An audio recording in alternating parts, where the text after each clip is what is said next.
There's no zero. It's a good show. Yeah, hell yeah, it is. Otherworldlyculture.com. The Men of Milk Rock.com.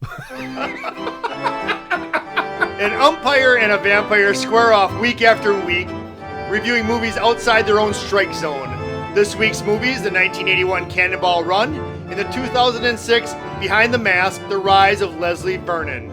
Starring Burt Reynolds, Nathan Basil, Farrah Fawcett, Angela Goethals, Zelda Rubinstein, Dean Martin, and Vicky Regal.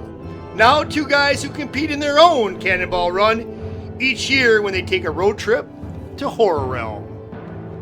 Tim Kretschmann and Jeff Miller.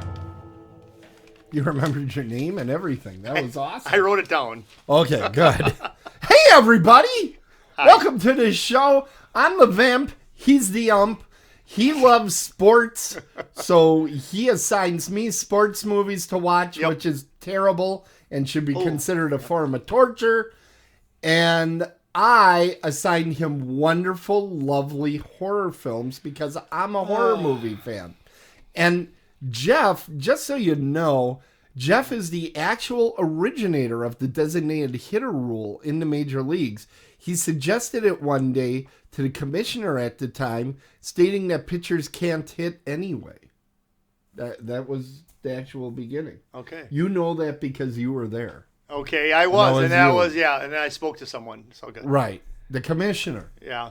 I mean, I think it was Bud, wasn't it? I hope it wasn't Bud. Bud is terrible. You know what? I'm trying to stay positive. Okay, we're staying I'm trying to stay positive. positive. I'm sorry. I didn't know Bud was a hot button. He's terrible. Come on. Okay. Who has an all-star game and it's a tie score and you're like, we'll make it a tie. Who does that? Hey, look at the chat room right now. I don't- Somebody likes your t-shirt. Why don't you tell them about it, Jeff?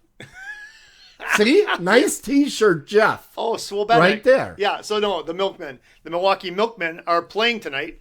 Yeah. I'll get into that during my sports update. But, yeah, the sports update coming up later on in today's show. That's a tease, ladies and gentlemen. And by then, I'll probably have an updated score. But right now, the Milkmen are up 1-0 over the Red Hawks. Wow. Red Hawks. Fargo, North Dakota. Yeah, and I hear they're all evil. They are. I hear they're evil, and they need to be beaten and probably murdered. See, no, do you know, though, that a group of crows are called a murder? Yes, I do know that. Isn't that pretty cool? I named them that. It was in 1623. I remember the day quite well. All right, we were still speaking Old English at the time, like the beginning of the Canterbury Tales by Chaucer. Vannet april mit de Schurresotte, de drachte march, and posted the Norote. Van Zephyrisake with his weight they bread. How long would you like me to go? Go as long as you can. Yeah. You're just making it just gibberish anyway. It is that. Right. People are going to say, oh my God, I remember having learned that in high school for Mr. Elliott. Okay. Mr. Elliott used to teach us that. I had Senora Ronan, and I took Espanol, Senor. Oh. Espanol. See, we're learning things about Jeff today. But if you see two crows together, that's attempted murder. Oh, that's pretty good. That's pretty good. That's pretty all right. Good. You know what's awesome? Me. Behind the Mask, The Rise of Leslie Vernon. That's the lovely film you get to talk about today. And which one are you talking about? I get to talk about the Cannonball Run, not from the 70s, early 80s. 81. I did not. I figured that was a late 70s. Did you really? I did. But you figured it feels like late 70s. 79, 81. That's all the same. I mean, honestly, I was surprised to see it was in the 80s. I was. I don't think I was. think of Burt Reynolds as a 70s guy. Okay. But you know what I know isn't a 70s guy? Who? What? The worst segue of all time? It would be our friend Jeff Miller, who is going to be telling us. It's terrible. Yeah. I know it is. But this is Jeff Miller. Yep, that's me. And go Milkman. He's going to tell us something. And if you want to get in contact with me, you can go to jeff@otherworldlyculture.com. That's something how everything is backward. That just blows my mind, but I'll get it anyways. You don't need to get it. I don't. Anyways, I was assigned Behind the Mask, The Rise of Leslie Vernon. So what? I had no idea what I was getting into here. I was pretty good at keeping that. You were, and the thing of it is that I know that you made reference to that. I check things out beforehand on the IMDb, but I don't. I really don't, because I want to go into it, and I'm glad that I went into this. And this is a movie that surprises. This is really cool, and I won't. I'm going to do the best I can to review this.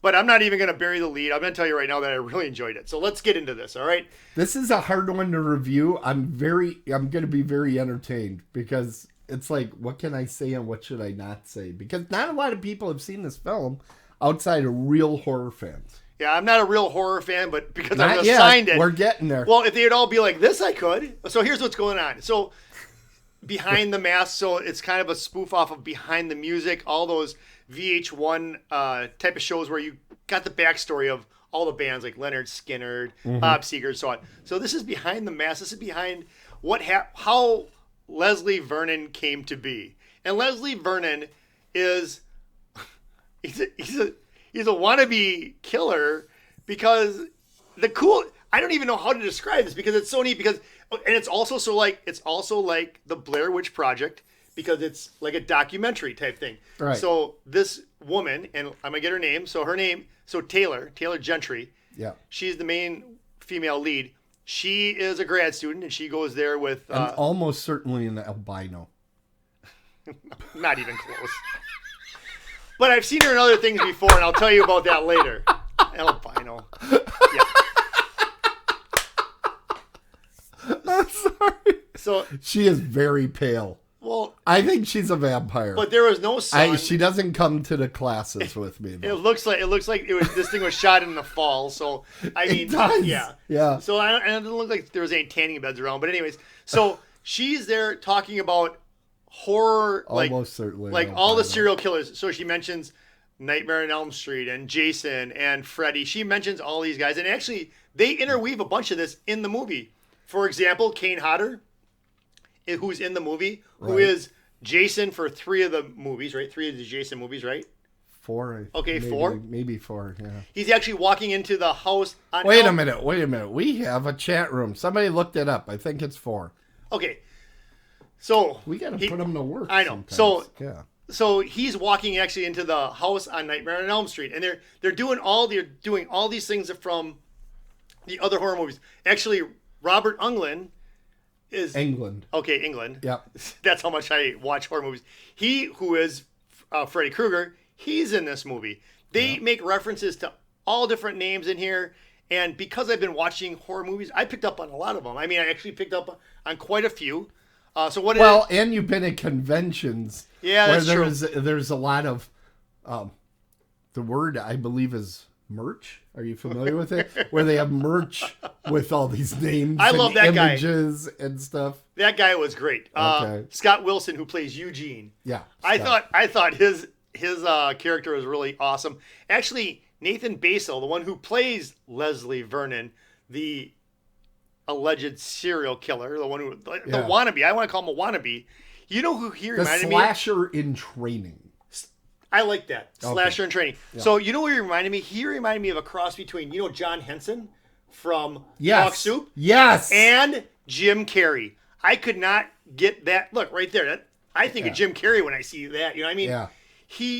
And that too. I mean, I can see very rubber faced. I could see Jim Carrey playing this part, or even John Henson for that matter.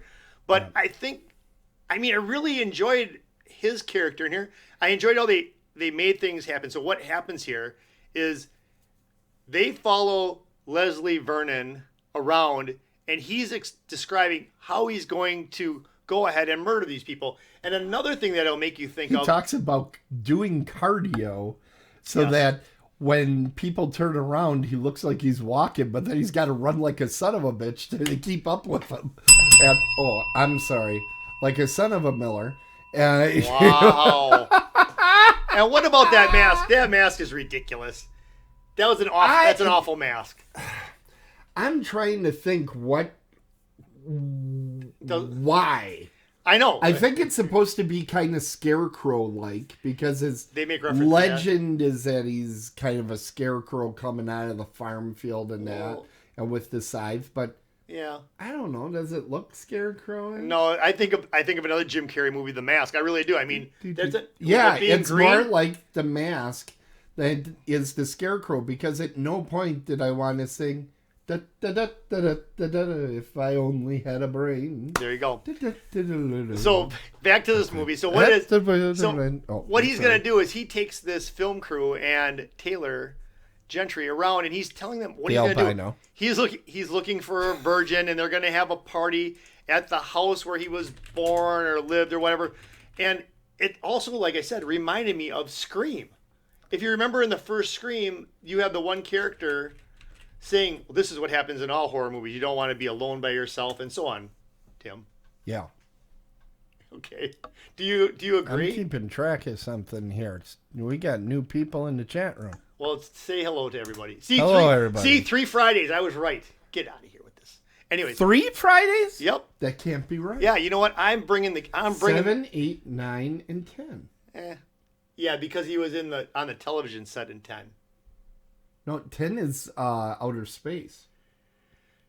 I'll check that. You know what? I went to that. I went to the Kane Hodder panel, and I know the answer to that. So, anyways, Zelda Rubinstein is in this movie. He throws this in my face every time. Zelda Rubinstein. If you were my friend, you wouldn't throw this in my face. Zelda. One time I went to a Brewer game and I was right behind the dugout. Cool. I don't throw that in your face. That's awesome. I went to a Brewer game. He throws this in my face. Let's see. I went to some Brewer games and I was actually in the clubhouse. So.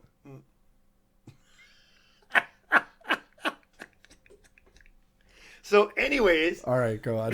Zelda. Let's talk about Zelda Rubinstein. Zelda Rubinstein, all 4 feet of her. She's the midget in the movie, and midget's not a swear word. Yeah, but I wanted to ring. It's a legitimate doctor's term. Oh, okay. Midge? No, midget. Like they're a midget. I think it's dwarf. It depends. I mean, I think it makes a difference with their hands. But she doesn't have a beard, right? No. I mean, if the hands are bigger or something, there's something with hands. I don't know if she's officially or if she's just very short. We'll just call her a DeVito. Okay. So the DeVito in the movie. The DeVito. This is actually her last movie of her life. Really? Yeah. She was in Under the Rainbow, and she was in some other movies with Chevy Chase. Okay. Have you ever seen Under the Rainbow? I have. I had HBO as a kid. I saw it. That movie is almost impossible to find today, but I did find it. Cool. So it's really hard. It's out on YouTube, folks. But what you will recognize her from is Poltergeist. She's the person in Poltergeist. That's where this house is clean. She uses the same voice in this movie, and well, it's her voice. Okay. So, anyways, no, I did. What? She used somebody else's voice box in other movies? Yeah. That's sick. Anyways, so they demented. So anyways, Leslie Vernon takes these people on this whole like trek of what he's going to do, right. And it turns out that really who he's going I can say this. Yeah. No, yeah. Who he's really going after is Taylor. Well, that I wouldn't have said, but okay. Okay, so he's not really going after Taylor, but anyways, so he's not. I mean, I just said that as a joke. Anyways, I don't even know. He spoiled it. That's okay. Well, not really, because you don't know. No, that's like a big spoil. Well, because she's a virgin, and if you don't tell that, then nobody knows why. What? She's an albino. Of course she's a virgin. No, but the reason why he goes after her is because don't tell him. Forget it. Anyways. So, yeah. So let's not talk about that. But there's still so much more to this. This is a great movie. It's a really great movie because it's not even scary. So I'm not saying that to be different, but to me, I was entertained. Slasher films in general aren't overly scary. Yeah, they're gory. And this one I don't think was extremely gory. No. But what this movie does is it's kind of a movie in 2 acts. Yep. You have the documentary. Yep. And then you have when things kind of slide off the rails. We'll put it that way. And the curious thing about that is I wanted to really enjoy this movie, and I did. But I got into my own head because... Big surprise. The beginning of the movie, like you said, is a documentary. Shot like a documentary. Yeah. But then, who's shooting all the other stuff? Well, did you notice, though, that the film looked different when it went away from the documentary style. So they're kind of showing that this really wasn't filmed. This is like reality now. Oh, I gotcha. All right. Well, that makes sense.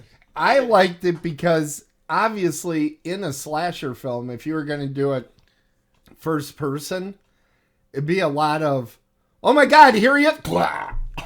That's true. You know, They would kill the cameraman. So it was good that they went to a more omniscient when those things were going on. You know, I'm trying to figure out, though. So you're saying this is a slasher movie then? Oh, yeah. Well, it sort of seems like... It's definitely in the tradition of Friday the 13th, Nightmare on Elm Street, Halloween, Psycho, you know, all those films. But those first three that you mentioned, I don't ever want to watch. But I can watch Happy Death Day. I can watch this. I mean, where's the difference? I know that. Okay, sure. That's the difference. Anyways, I don't think we've talked about Halloween before because you really are scared of that one. I think you're scared of that one because it happens in the suburbs and it's like this shit could happen around here. Right. I think that's why you don't like that one. Well, yeah, because they show him creeping around the backyard. Honestly, Friday the 13th, I don't think you'd have a problem with it. I had a problem with it. I saw part of it one time. And first one? Yes. We'll give you one of the other ones, like Jason X. You'll be fine. Am I gonna laugh? That one probably. It's a lot of fun. Jason X. Which one is that? That's the one? Outer Space. It's completely ridiculous. It's fun. I don't know. Anyways, so it's fun. So there's a lot of people. Like I said, Kane Hodder is in this. There's a lot of people in Scott it. Those Wilson. are called Where did I see him before? Ladies and gentlemen, the word he's looking for is actors. No, but I don't know. Anyway, so this was a good movie. This was well worth my time to watch. Good. I'm glad. I was like, he's either gonna hate this thing or he's gonna like it. I'm so glad it was. It was different than what it should have been. I mean, it's different than what I expected. I expected it to be a movie, but what this was that documentary style. That documentary style really gives it a different feel. Who's your favorite character in this? I had a favorite. Honestly, I had a favorite character in this. I gotta go with Robert Englund and Doc Halloran. Really? Yeah. Why? I'm not going to tell you because it affects the trivia questions. Mine is Todd. Mine is Britton Spellings. I thought the Todd character was so funny because he's the heavy set camera guy. He was funny. He was because he was cracking smart like the whole time, and I thought I really liked the movie because of him. Now, there is another movie that this reminds me of. And I'm just trying to remember. It's not in my trivia, so it's called Man Bites Dog. Okay.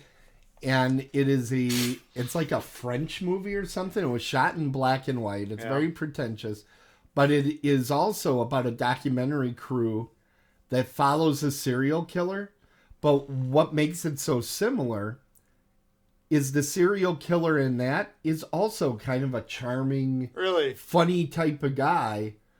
But what makes it different is throughout that film, you're reminded what an evil frickin' monster he is.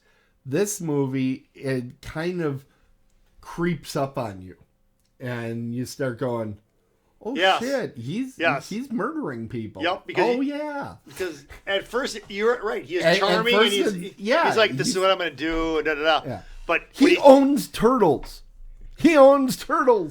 So two Zolian things. Church. Yep. And you know, they got those names, don't you?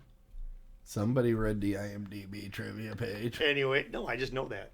You just know that. I just know things. Yeah. Anyways, so real quick, I have two things. I knew I was going to be able to get you to do that. Two things. So now you're not going to do that trivia now. Anyways, so two things. I got my backup. Two things. There's a sequel coming out of this.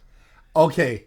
Or a prequel. I was wondering if you were going to bring that up. Yeah. They have been talking about that. Yeah. For like 10 years. Oh, really?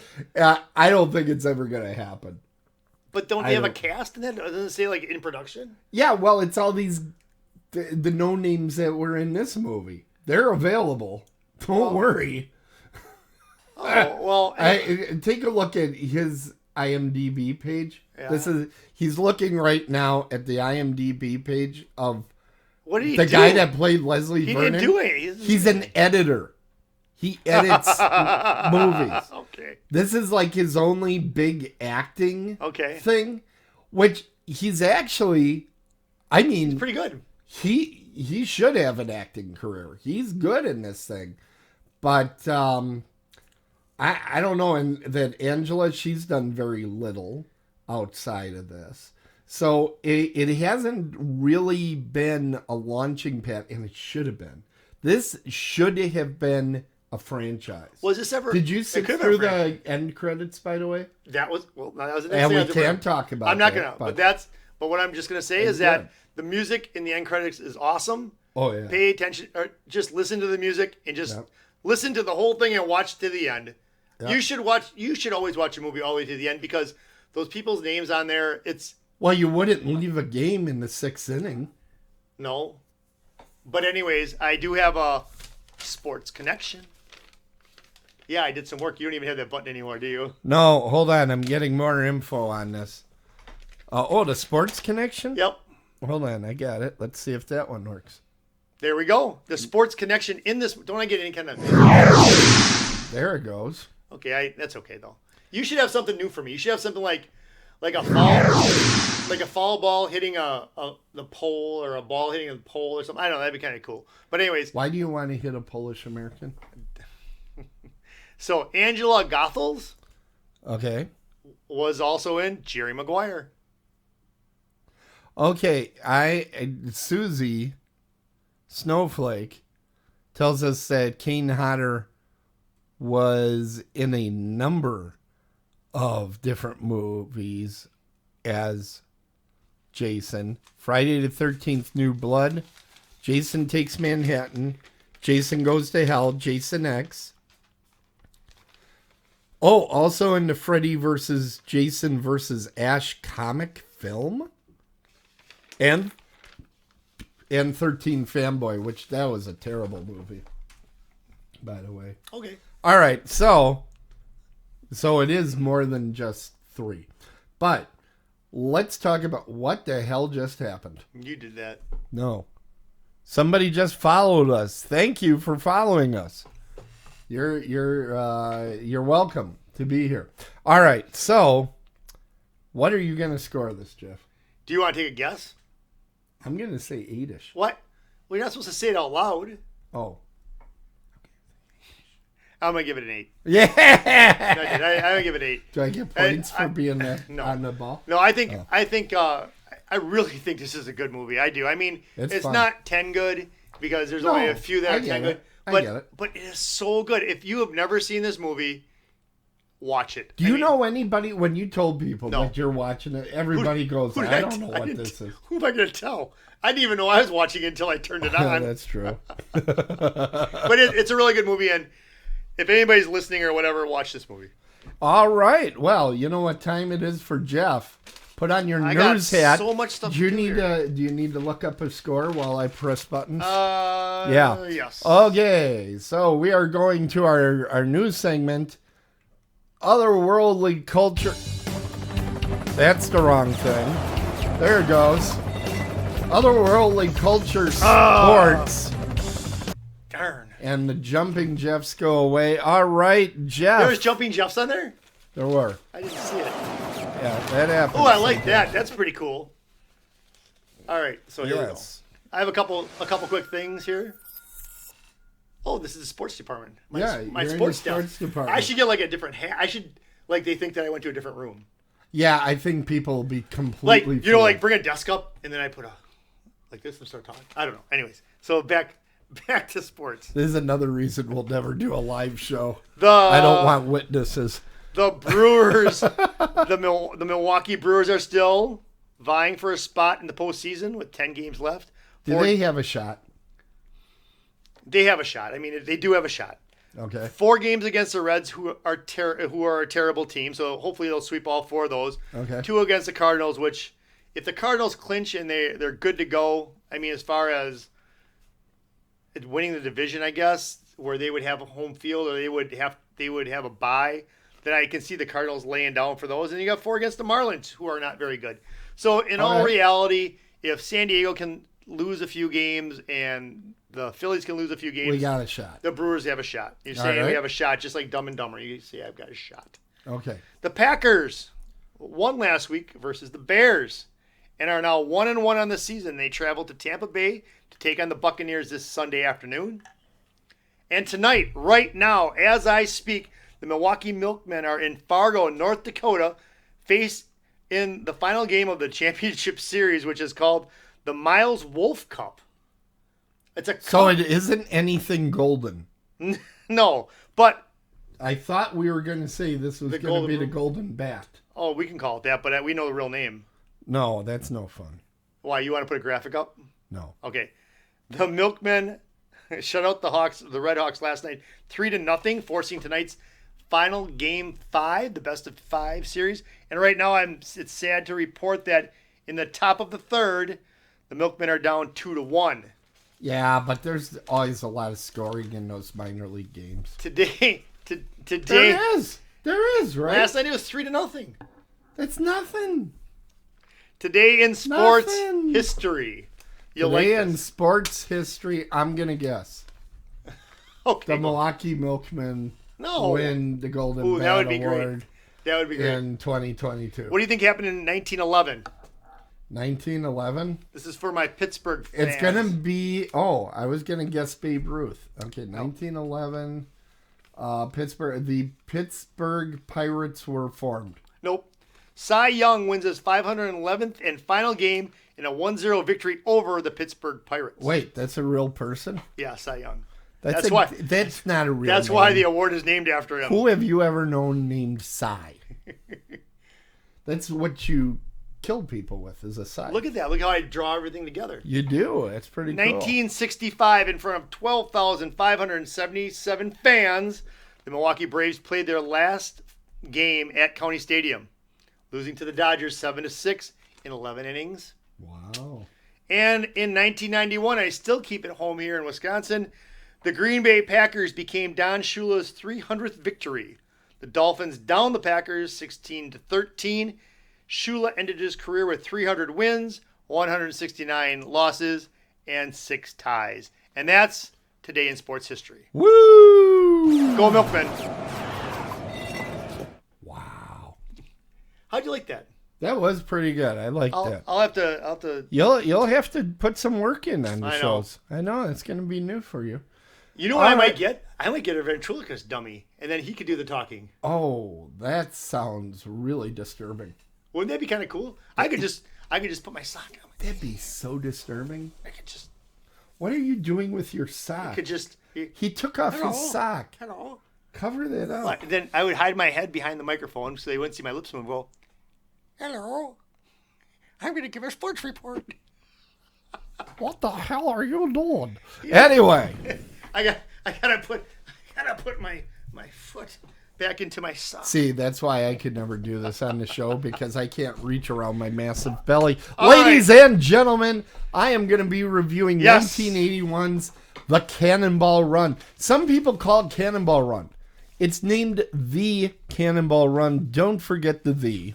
I don't think anybody ever calls it Cannonball Run. Everybody seems to.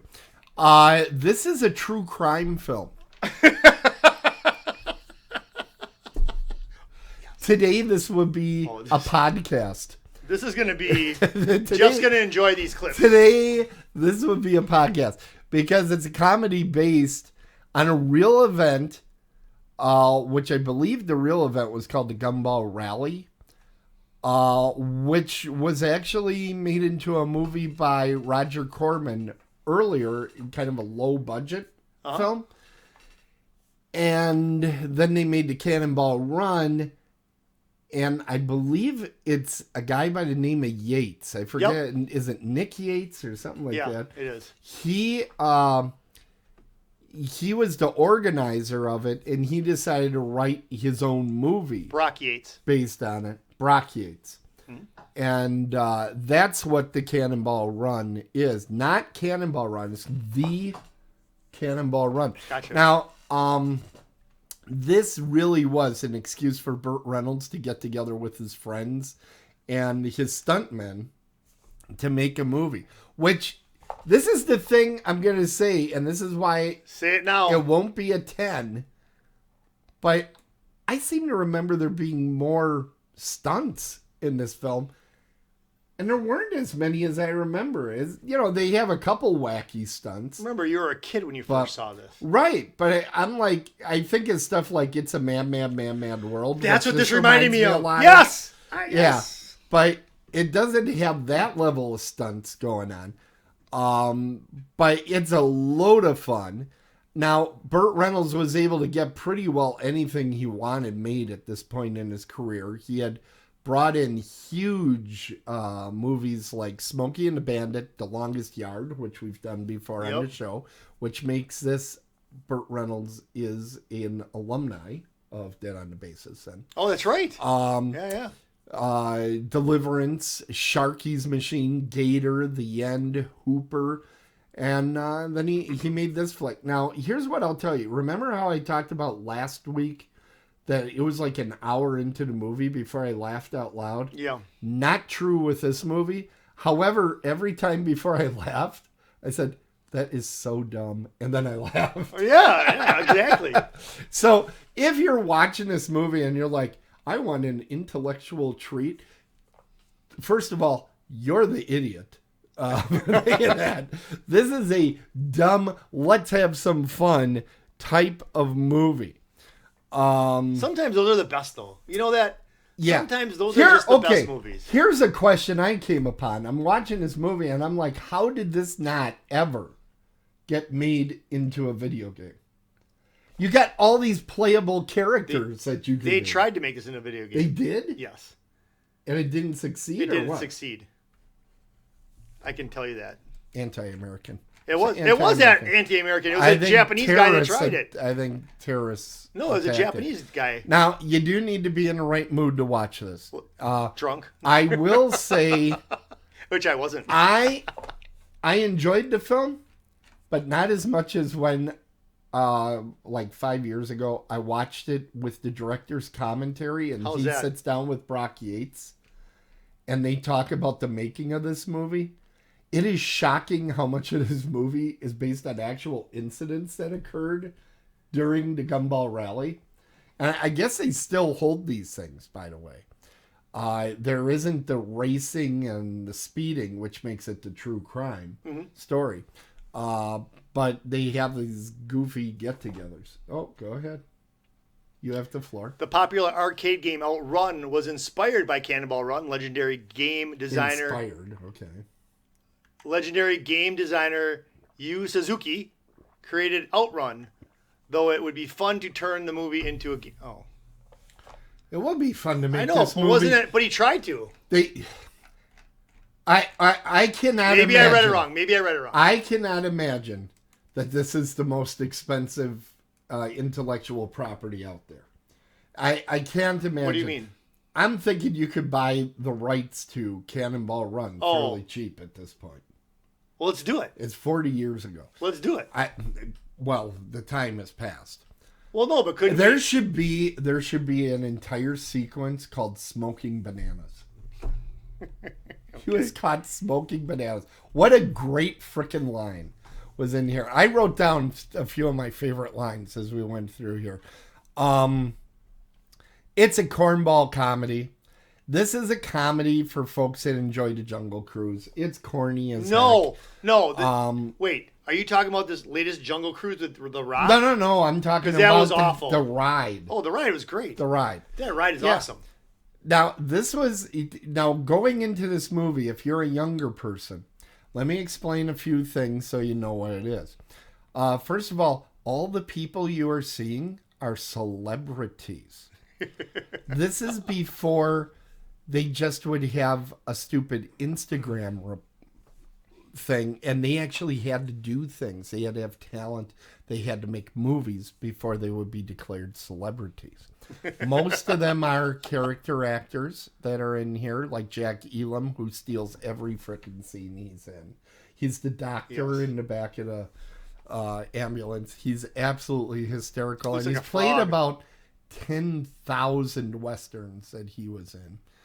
You get Dean Martin. You get, I'm going to go through them in the horror Jimmy movie the roundup. Greek, Sammy Davis Jr., Adrian Barbeau. Also, this is from a time where people that had mustaches were actually funny.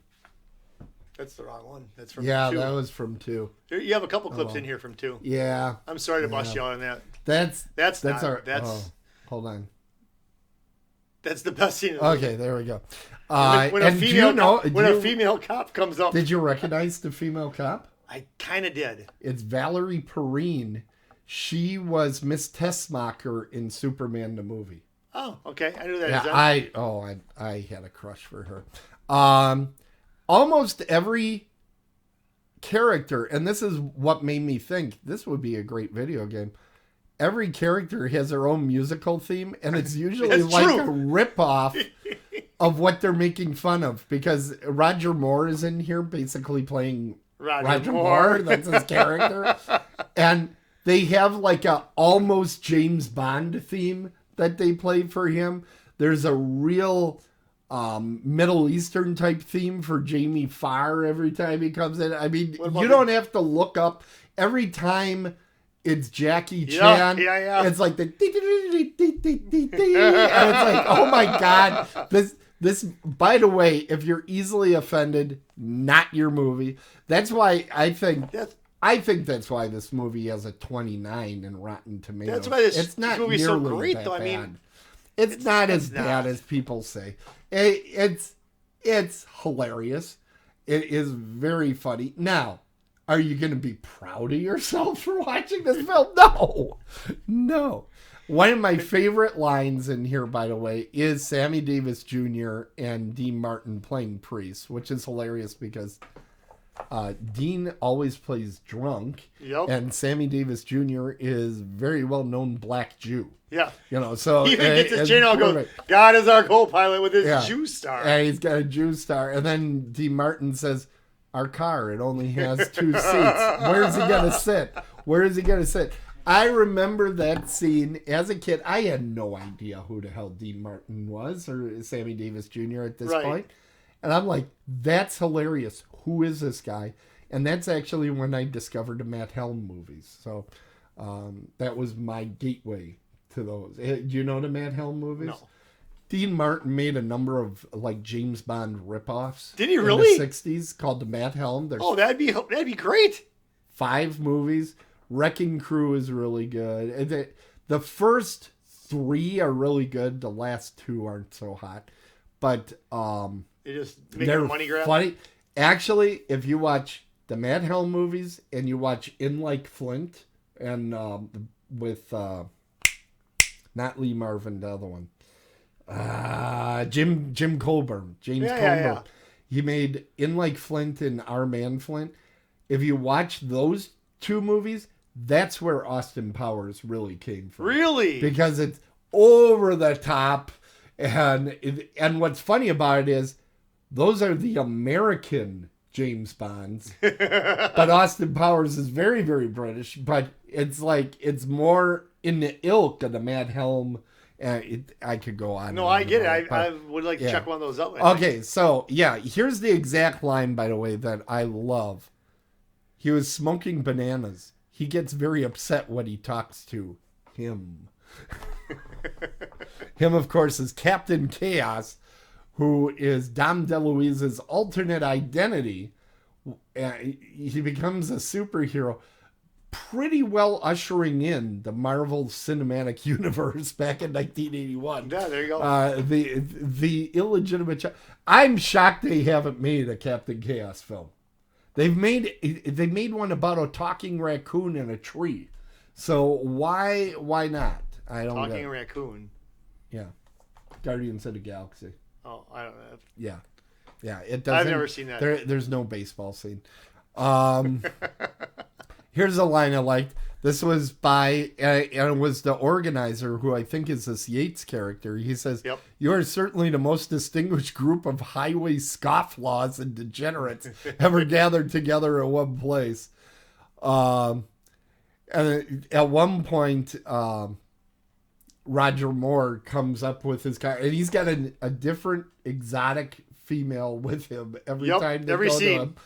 And they even in the credits it says Seymour's Girls. Yes, It's yes, awesome. it does. And none of them went on to do anything that I could tell. But he pulls up to the starting line, and he doesn't have his headlights on. And the organizer says, it might be easier with your lights on.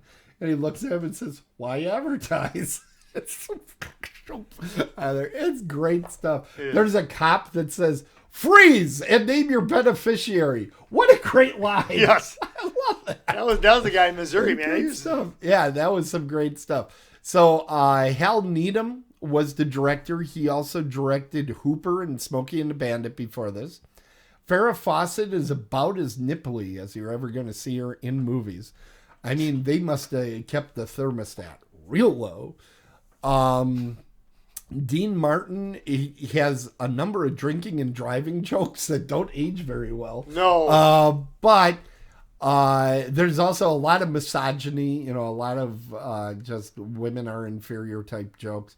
But frankly, if anybody should be pissed off about this movie, it should be Jackie Chan. Because they got him playing a Japanese car driver. Yeah. He's Chinese. Yeah. He's like the Chinese. He's like a Chinese superhero over there. So that they had him play a Japanese. And this was like the first time American audiences saw him was this film. Wasn't he upset with that too? Wasn't he upset that they had him play a Japanese person? Well, he was willing to do whatever he could because he was trying to break into the American. And look at it. It was 1981. Jackie Chan really didn't become a thing until like 2005, 2006. I mean, it took forever for people to get to know him. Now, I had found him because of a TV show on PBS that showed Jackie Chan, and they would just show some fight sequences. And my brother and I used to watch this show. It was like the Weird and Strange Picture Show or something it was called. It was about weird stuff. And, it talked about this guy that did his own stunts, and I'm like, oh, this is really interesting. And I found a VHS tape, not at Farmore, at a different place. And I watched Police Story by Jackie Chan. If any of you have not seen Police Story, the original Police Story with Jackie Chan, you owe yourself to watch it. One of the best action films ever made. And he does all of his own stunts. Yeah, and he does crazy stuff. He should never do these things. You know what time it is? Here I press the button. Oh, yeah. Gotcha. All right, the horror movie connection. Were there any? So there are a few. Yeah, I'm sure. Burt Reynolds was in the 2002 X-Files. He was in the movie Deliverance, which is definitely a horror film. An original Twilight Zone, and he was in Alfred Hitchcock Presents. Really? Dom DeLuise was in an episode of The Munsters. I can see now, that. not really horror, but now there are a lot of them that I couldn't find anything. Couldn't find anything with Dean Martin, Sammy Davis Jr., Burt Convoy, though Burt Convoy did host Tattletales, which was a game show in the 70s. Horrific. And that was horrific. Jack Elam, I thought I'd find a lot more for because he's kind of a monstrous looking guy. Yeah. But the only one I could find was Creature from Black Lake in 76. But he was already a named character actor by then. So, I don't know. Farrah Fawcett couldn't find anything. Roger Moore, Jamie Farr, Jackie Chan. I was shocked. Tara Buckman did a bunch. Yeah. Wow. Who is Tara Buckman? I know who she is. Well, I watched the movie. She was the blonde with Adrienne Barbeau. She was in the purple outfit. Yeah, and she's right there on screen. Yep. Looking yummalicious as well. She was actually in Silent Night, Bloody Night. That's the famous Santa is a serial killer movie. She was also in Extra 2. Now, anybody that has seen Extra 1, which I have, wonders why there was ever an Extra 2. It's such a bad movie. But she was in the sequel. Yay. Terry Bradshaw. I don't think he's ever been in a horror movie, but anybody that watches his pre-show. Wow. Mel Tillis, him trying to do an auction would be a horror show, but no real horror Mel movie. Tillis in here is funny. Mel Tillis had a short run of comedy films. He is funny. Because he does do a good stutter. It's mostly real, is what I'm told. Oh, really? His stutter. But when he sings, it goes away. Right. But he does have a little bit of a stutter, but he certainly puts it on a little bit more. He was also in a movie called The Villain. Do you know that one? No. It's an early appearance of Arnold Schwarzenegger. And Arnold Schwarzenegger is the good guy. And he's trying to take Anne Margaret. I don't know. They're on some stagecoach run. And Kirk Douglas plays the villain. And he's trying to stop these two. Okay. And it's basically a live action Roadrunner Wile E. Coyote film. Come on. It's so ridiculous. Oh, gosh. But it's great to see young Arnold as he's trying to become an actor. But he's so Austrian and he's supposed to be a Western guy. It's like, this is the most ridiculous thing I've ever seen. But getting back to Cannonball Run. Yeah. Fun film. Yep. Lots of laughs. Not as many as I remember with the commentary, but really a great movie. People should check it out. And that's why I'm going to also give it an 8. There you go. And you could see I had the 8 written down. That I would, honestly, it probably would be a 10 with the commentary. Okay. People should watch the commentary. That's the one you're supposed to watch, If you've seen though. this movie before. That's the one you're supposed to watch. If you've seen this movie before. Well, I wanted to watch it for the movie. Yeah, I know. And the movie itself, Wait. yeah, it's, sometimes you kind of go, oh, I'm so embarrassed to be watching this. The commentary helps you enjoy What happens? I mean, I've never watched a movie with commentary. Is the commentary like as the movie's going on? Yeah, it's basically two guys talking while the film's going. Isn't and they tell you more about it. And again, I'm not trying to be funny here, but isn't it distracting? How do you watch both? How do you? That's why you never do that the first time you watch a movie. You know, it's like something like Superman. I would watch the commentary because I know the movie so damn well. Do all the movies have commentaries? No Spielberg movies that I know of do. And is it normally someone that's in the movie talking? Usually it's the director. Okay. Once in a while, they did get like Roger Ebert for a while, did like a ton of them. Sometimes they get like a scholar of the movie. You know, like I think Vertigo, they have, Alfred Hitchcock wasn't around to see DVDs. So they got some scholar to record a commentary. It was somebody like me that just knows a lot. All right. So I gave that an 8. Oh, God, we are getting late in the show. We got to get to some exciting stuff. And you know what that means. Horror. It is time. No, not just yet. Okay, all right. It's time for trivia! Wow. Hopefully that worked. Okay. I am so ready. I am turning the chat room off for me. Wait, where is the... There it is. There's the scoreboard. It's tied up. Yeah, I'm plugging those in so I don't forget. All right. Are you doing trivia first? Yes. Okay, go. Because you went first last time. Okay. I did. Yep. All right. I stankied you. That's a term. Stanky. A young Sammy Hagar credits the opening scene where the speed limit sign is 55 is graffitied out for his inspiration of his song I Can't Drive 55. 55. Okay. Second question. That same car that's driven in that scene by Adrienne Barbeau and Tara Buckman has been included in the National Historic Vehicle Registry at the U.S. Library of Congress. And number 3, Burt Reynolds went to Florida State University. He even wears a Florida State University hat while flying a plane in this movie. Dom DeLuise's character, Victor Prezzini, is named after Burt's quarterback while he played at Florida State. Okay. First of all, I'm going to say this movie The trivia is extremely hard because there are so many people involved. There is so much that happened in front of and behind the... Excuses, people. So this is my excuse. I told my brother beforehand, there's no way I get trivia this week. I just want to show this real quick. Oh, that's a nice That's koozie. a Mountain Dew inside of... A dead on the bases koozie. Yes. And then if you don't know where to find us, you would just QR code that. If they see this, they know how to find us. Oh, that's true. Okay, go ahead. Trivia, man. I was in the middle of some really good pontification. You were talking to your brother. You're talking to your brother. Yeah, I told him there's no way I'm going to get trivia this week. So the first one I believe is true. The crossing out can't drive 55. That sounds right to me. So the second one...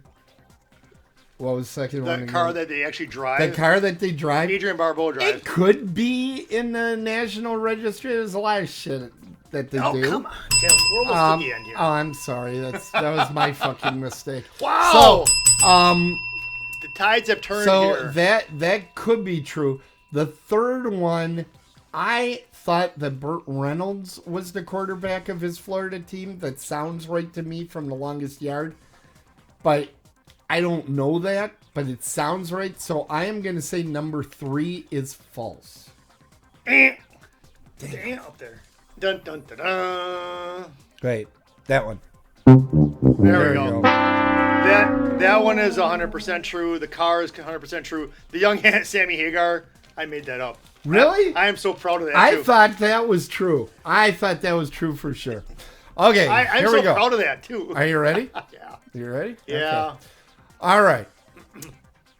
First one. There are cameos from the star and from some stars from Friday the 13th, Nightmare on Elm Street, Psycho, and Poltergeist franchises in this movie. Number 2, Scott Glosserman, the director, never made another horror movie. Number 3, Scott Wilson, he was the guy that played Leslie's mentor. Mm-hmm. Remember him? Mm-hmm. He has not been in another slasher film. Those are tough. Those are tough. Thank you. Because I worked hard at that. Because the first one, I know that people like Kane Hodder was in there, and that England guy. I know they're in there, but no, you're going back to Psycho, so you're going back a ways. I remember Robert Englund. He had a role in V. Remember V, the miniseries? I remember it. I just never watched it. And I know Poltergeist is in there, so Psycho would be the only thing that would keep me off that one. Mm-hmm. Scott Glosserman, the director, never made another horror movie. That is probably, I don't know. And then Scott Wilson, Leslie's mentor, has not been in another slasher film. Has not been in another one. So after this one, he has not been in another one, is what you're saying. I'll say he's never been in any slasher film other than this one. Oh my goodness. See, so this is where my mind is going on this. He's getting inside his own head. This is what happens every week. Because this is where I win when he overthinks. Glosserman one. Keep thinking about the Glosserman one is true. Okay. Now it comes down. That's true. It comes down to 1 and 3. Really, you think the director and when people do that, you know that you're onto something. Okay. That's just like when you get really mad at something, you know that you've hit the nail on the head. All right, so that one's correct. Don't be hitting nails. Right. The thing about the Psycho, though, I mean, I saw that movie, and I mean, a cameo. So a cameo from that, the guy could be really old.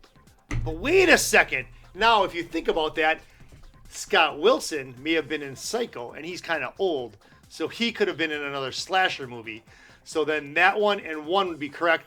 Scott Glosserman that's the false one. That's the one that's made up. That's false. You're wrong. Oh no! Yes! I know which one it is then. It's 3. No, the false one is the first one. It was the first one, because of Psycho. Oh, Jesus, man, I knew it. Because of Psycho. Oh, I knew that. I thought you were going to see through it. I really did. Initially, I did. I know. I'm like, I gotta give them something to think about. When you overthink it, that's usually your instincts are right, and when you rethink it, that's when you screw up. So I was very proud of that. Oh man, I am so proud. Which means, we're still tied. ladies and gentlemen, we are still in a deadlock. Oh my God. We are in a deadlock at 15. That was I 5 don't think points this right has there. ever happened. I don't think we've ever won 2 innings and we're still lined up. That like was 5 easy points. Damn it. Oh, you could have started putting a hurt on me, buddy. Luckily, I have lots of scary movies for you, and you're gonna, pee your pants and stuff. So that'll be great. Great. Yeah. So let's look at next week's big movies. Let's start with you, Jeff. What did you assign me? It's perfect timing. It's the end of the baseball season is coming up. The Yankees are going to the playoffs. You have what else is new? True, that's true. You have Aaron Judge, who has 60 home runs. He tied Babe Ruth. Okay, which is pretty cool. He's only he's only like the 5th person to hit 60 home runs in a season or something like that. Yeah, because it's Ruth, Maris, and then it's Sosa, McGuire, Bonds, and now Judge. So that is 6. Brady Anderson would have had that, but he had 55 when he was all roided up. Okay. Anyways, back to this. So, and Babe Ruth is actually in this movie, which is kind of cool. It's a black and white film. Okay. Gary Cooper plays Lou Gehrig in this movie. No jokes right now. No. Pride of the Yankees. Yeah. So this is about his homosexual activities, or no? No. No. Okay. So what is He's it about? the pride. He is what the Yankees are about. Is Lou Gehrig. Oh. So let's go with that. All right. Okay. So that's what you get next week. You're it's lucky. A classic. It's classic, and plus you get Babe Ruth in there. Before like sports players were in movies, he was in a movie. Well, you're lucky too because you get Invasion of the Body Snatchers. Now, Invasion of the Body Snatchers, a fantastic film. Is it in black and white? And apparently quite loud. Is it in black and white? Why did that happen?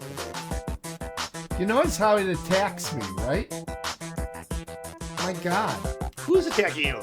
The sound. I didn't even get sound for mine. I know. What's going on? Now, okay, Tim. Anyway. Is this in black and white? It's in black and white. It's a horror movie. Yes. And there's bodies getting snatched. If you think about it, this particular story has been remade conservatively 6-7 times.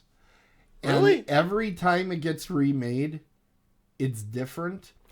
The basic idea is there are aliens that grow pods underneath people's beds, and when they sleep, they turn into those people and take them. And oh my God. This is the 50s version. There was a version in the 70s. There was a version in the 90s. I mean, is this the original? This is the original movie version of it. But every time they make it, it's kind of a little bit of a commentary on the culture at the time. And I'll be interested to see if you pick up on it in this classic film. I think you think starring Kevin McCarthy.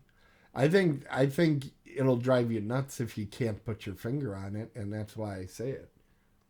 Okay. I don't know who Kevin McCarthy usually is, so. Or Kevin McCarthy, when you see him, you'll be like, "Oh, that guy's been in a lot of stuff. He's super old." That's how you're gonna react. Okay. So that's next time here on. What? Go ahead. I'm gonna just give a sports score update. Oh yeah, let's get that. Quick sports score update at the bottom of the third, and the Milkmen have tied it up 2-2. Woo! Let's go. All right. Sorry. So, and there we go. So that's it for this week's show. Whoa. Somebody else joined? A little late, but better than never. I don't know what just occurred. Maybe we had an explosion. Maybe it's a body snatcher. Yeah, it could have been. Maybe somebody did that. We want to thank all the people that came out. Yes. This week in the chat. We really appreciate it. What is this? Fun fact of the 960 plus HR seasons in the IBB era, Roger Maris is the only one who didn't get intentionally walked in his 60 home run season.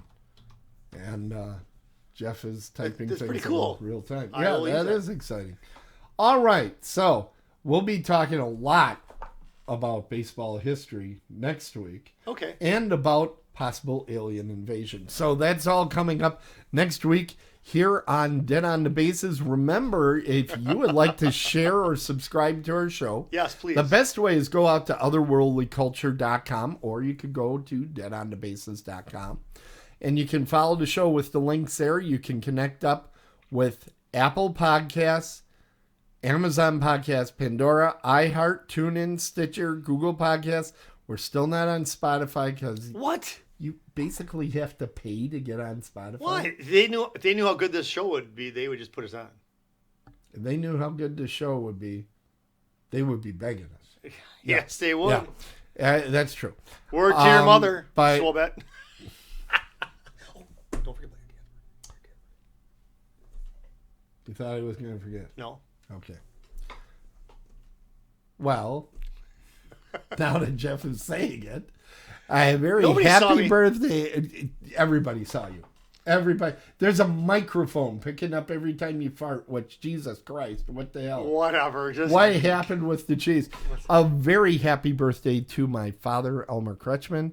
He is turning 35 tomorrow. Nice. And he will be attending a place where they serve adult beverages. Nice. Yeah. And we're going to have a great time tomorrow, and it's going to be a good time. And he has a brand new computer that he's watching tonight's show on. Nice. Except for he went to the bar instead. So anyway. what's your dad's drink of choice? It would be a Stiegel beer. It's an import. Okay. It's made with Stiegel berries. Okay, I'm going to trust you on that. Okay, it's not. It's wild. All right. Remember, if it's sports, it's a home run. If it's horror, run home. We're Dead on the Bases, and we'll see you next time. Otherworldlyculture.com. Stiegelberry.com. There you go.